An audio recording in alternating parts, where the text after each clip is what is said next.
So मित्रांनो, आम्हाला एक आपलं याच्या PCBच्या एक्झाम होता आज.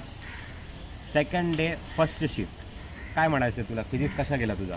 फिजिक्स हार्ड होता. मी 25 क्वेश्चन सॉल्व्ह केले आणि बाकी सगळे ते टक्के मारले. असा का? हां. आणि तुझा मेन काय, PCB आहे काय PCM पण घेतलाय? माझा PCM आहे, PCMB आहे.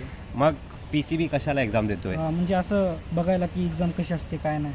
फिजिक्स आणि केमिस्ट्रीच्या लेवल यामध्ये तुम्हाला पण कळणार की PCM मध्ये लेवल कसं असणार.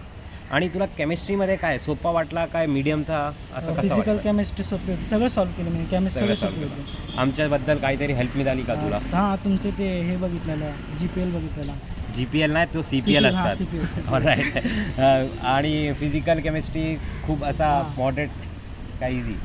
फिजिकल केमिस्ट्री इझी होती सगळी. शिफ्ट अनालिसिस बघितला होता हां, का? शिफ्ट अनालिसिस बघितलं 9th मी. त्याच्यामुळे असं काय क्वेश्चन होते का हां. त्या शिफ्टमध्ये याच्या? हां, सेम होते ते. सेम होते. Same. तर मित्रांनो, तुम्ही पण शिफ्ट अनालिसिस बघा आणि अभिषेक सर केमिस्ट्री चॅनलला सबस्क्राईब करा. सबस्क्राईब करा. जय महाराष्ट्र.